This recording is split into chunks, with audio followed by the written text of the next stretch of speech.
로마서 12장 9절에서 14절까지의 말씀입니다. 사랑에는 거짓이 없나니 악을 미워하고 선에 속하라. 형제를 사랑하여 서로 우애하고 존경하기를 서로 먼저 하며 부지런하여 게으르지 말고 열심을 품고 주를 섬기라. 소망 중에 즐거워하며 환난 중에 참으며 기도에 항상 힘쓰며 성도들의 쓸 것을 공급하며 손 대접하기를 힘쓰라. 너희를 박해하는 자를 축복하라. 축복하고 저주하지 말라. 아멘. 어제 본문에서 성도는 그러므로의 삶을 살아야 한다는 것을 바울은 말씀했습니다. 로마서 1장부터 11장까지에서 이신칭의 교리에 대해 말씀한 바울은 이제 12장부터는 믿음으로 의롭다 하심을 얻은 성도가 어떻게 살아야 하는가에 대해 말씀하는데, 그 삶은 바로 마땅히 드려야 할 예배의 삶이며 몸을 하나님이 기뻐하시는 거룩한 산제물로 드리는 것이라 말씀합니다.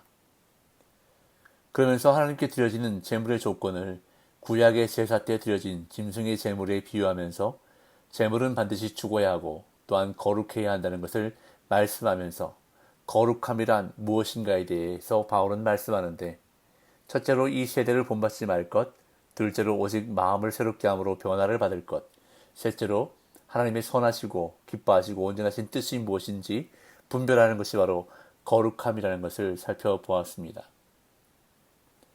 그런 다음 바울은 성도의 삶의 여러 현장 가운데 먼저 교회 공동체에 대해서 말씀하는데, 성도는 교회에서 어떻게 자신의 삶을 예배로 드리고 개혁하여 하나님이 원하시는 삶을 살 수 있는가를 바울은 교회를 세우는 성도의 삶에 대해 한 몸이라는 단어를 핵심으로 그것을 풀어나갔습니다.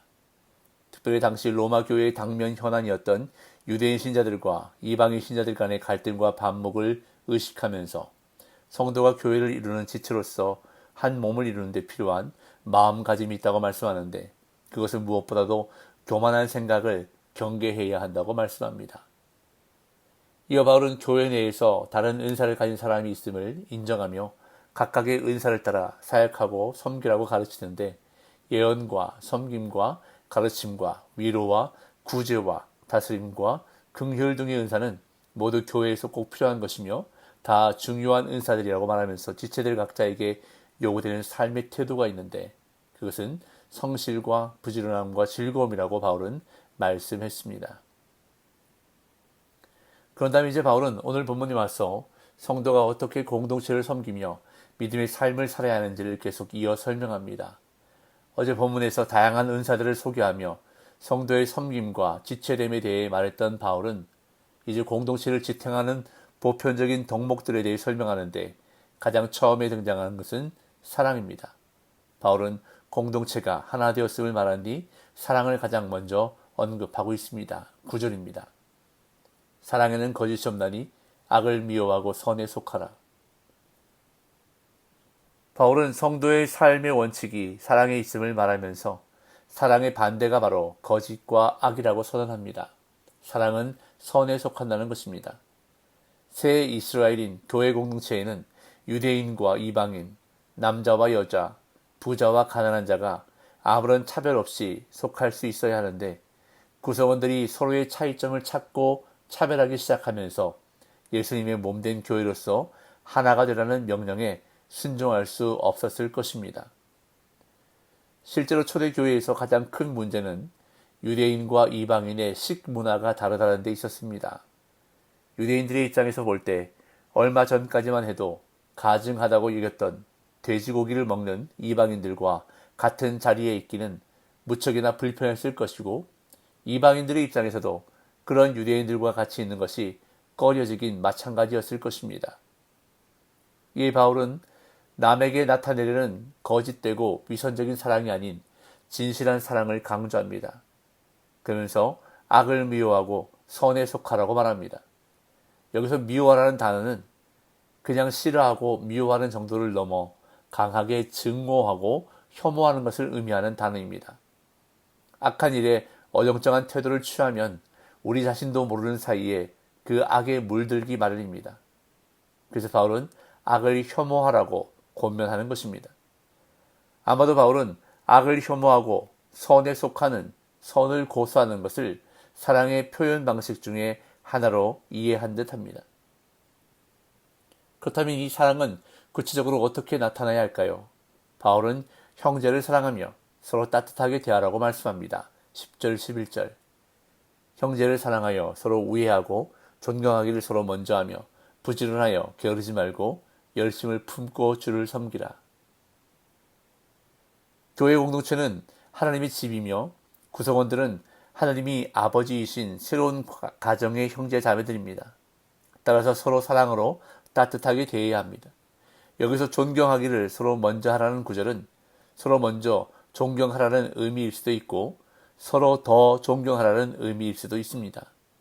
당시 로마 교회에 있었던 유대인과 이방인의 갈등과 반목을 염두하고 바울은 이같이 권면하는 것 같습니다. 이같이 성도는 교회에서 상대방을 먼저 그리고 더 존경해야 합니다. 또한 게으르지 말라는 구절은 문자적으로 번역하면 열심에 무기력해지지 말라입니다. 처음에는 열심히 하다가도 시간이 지나면 이런저런 사정이나 이유로 게을러지기 쉬운데 그러지 말고 끝까지 꾸준히 열심히 하라는 말입니다. 열심을 품고에 해당하는 원어는 성령으로 타오르라는 뜻입니다. 성도는 성령으로 불타올라야만 게으르지 않고 주님을 섬길 수 있다는 것을 바울은 말씀하고 있는 것입니다.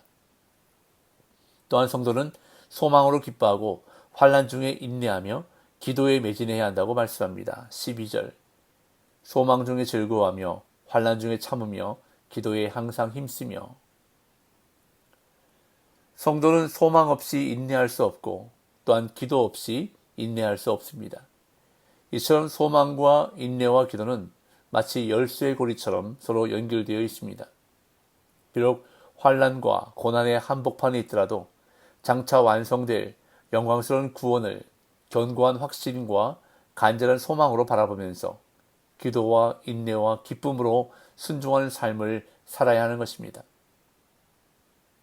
또한 사랑한다는 것은 구체적으로 타인의 필요를 채워주는 것입니다. 13절, 14절. 성도들의 쓸 것을 공급하며 손 대접하기를 힘쓰라. 너희를 박해하는 자를 축복하라. 축복하고 저주하지 말라. 당시 예루살렘 교회를 비롯해 많은 교회에는 가난한 자들이 많았습니다. 그리고 복음을 전하기 위해 여행을 할 때 적절한 숙박시설이 없었기 때문에 성도들에게 신세를 져야 하는 경우가 많았습니다. 또한 신앙 때문에 핍박을 받아 유랑하는 자도 적지 않았습니다. 바울은 이들의 필요를 채워주고 대접하는 것이 진정한 그리스도인의 사랑의 삶인 것을 강조합니다. 뿐만 아니라 이 사랑이 불신자, 특별히 핍박하는 원수에게까지 확대되어야 한다고 가르칩니다. 박해하는 자를 저주하지 말고 축복하는 것이야말로 궁극적인 사랑의 실천이라고 바울은 말씀하는 것입니다. 오늘 말씀을 통해서 성도된 저와 여러분들이 어떻게 살아야 하는가를 말씀해 주셨습니다. 이것은 지식적인 부분이 아니라 실천적인 부분입니다. 알고 그치는 것이 아니라 행함으로 실천해야 하는 것입니다. 우리는 오늘도 악을 미워하는 삶을 살아야 하는 것입니다. 그리고 교회 내의 지체를 향해 존경하기를 먼저 해야 합니다. 또한 성령으로 말미암아 다시 열심히 신앙생활을 해야 합니다. 그러면서 어려움 가운데서도 인내하며 기도에 힘써야 하고 어려운 지체들에게 필요한 것을 공급해 주어야 하며 나를 힘들게 하는 사람을 위해 기도하며 축복해 주어야 합니다. 성도로서 살아간다는 것이 참 쉽지 않습니다. 어렵습니다. 그러나 하나님은 저와 여러분들이 이렇게 살아가기를 원하십니다. 비록 성도로서의 삶을 살아낸다는 것이 어렵고 힘든 일이지만 그렇게 살기로 작정하고 첫 발을 내디딜 때에 성령께서 우리를 도우시고 힘주시고 붙들어 주실 줄로 믿습니다. 오늘도 저와 여러분들의 삶에 그러한 은혜가 있으시기를 예수님의 이름으로 축복합니다.